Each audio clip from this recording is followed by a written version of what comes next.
Brian Sullivan's 5 predictions for 2023. It's time again for my annual predictions for markets and economies. After going 5 for 5 in 2021, last year was much more difficult to predict. A war, energy crisis and China's COVID obsession will do that.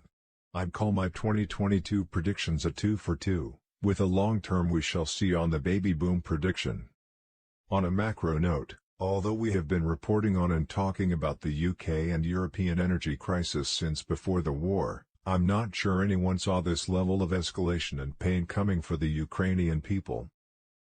So let's be clear that the main prediction we should all hope for is a speedy resolution to the war and a change at the top in Moscow, aka goodbye, Putin. Outside of that, Europe and the world's fortunes could change very quickly at any time. That in mind, here are some thoughts on this year, and please remember none of this is meant as investing advice, just my own thoughts on the year ahead. Hey, after 12 years of doing this, you should know that by now. Here we go, 2023, it's in your hands now. Prediction number 1, S&P 500 posts small gain. History says that stocks can rise even if the US enters recession, which is a nearly certain outcome. But while every Wall Street strategist is now tripping over themselves to post lower and lower year-end S&P 500 price targets, after being spectacularly wrong this year, I think stocks muddle along and end up slightly in the green. It won't be a great year. I hope I'm wrong about that. Prediction number 2, oil pops, nat gas drops. Even with a recession coming in the US and perhaps something worse in Europe, it's difficult not to see how oil does not jump in price at some point this year.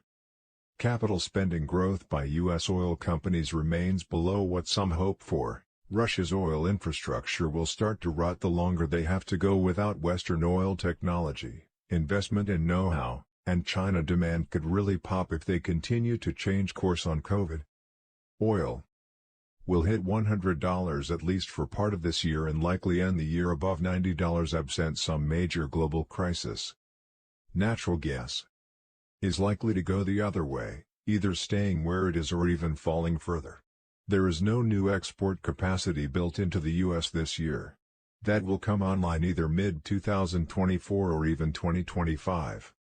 Assuming oil production grows, natural gas production may also pop, with nowhere to go as we may have maxed out European exports. That would lead to an oversupply of natural gas and more weakness in price. Prediction number 3, Europe stocks beat the US. This seems crazy given Europe's ongoing energy crisis and economic woes. That's the point. Markets tend to do things that don't always make sense, and I think this is one of those times. Don't confuse economies with markets. Despite Europe's ongoing woes, of which the seeds were laid well before Putin's insane war, their ongoing energy crisis could prompt countries and the European Central Bank to stimulate via monetary and fiscal options. While we raise rates, one wonders if popular anger over soaring inflation flips central bankers on their heads overseas and they begin to stimulate again. Watch ETFs like the Vanguard Stock European Index Fund over the S&P 500. Prediction number 4, TikTok goes away, Snap goes private. The backlash against so-called social media companies is only growing. It's one thing a divided Congress can actually agree on. TikTok is under the gun from Washington, D.C., because it's perceived, likely correctly, as an arm of the Chinese government that is essentially spying on users like our children. Snap has broken. The stock has gone from a high of over $80 just more than 1 year ago to under $10 as I write this. Unsustainable. Look for a Musk-like buyout here. Prediction number 5, USF sales begin to stall. Yes, I'm flip-flopping on my prediction of hot EV growth from last year.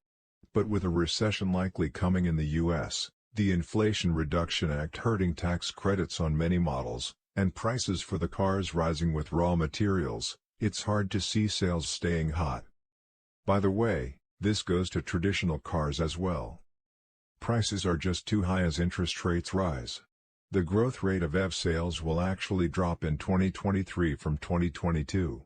Growth, just at a slower pace.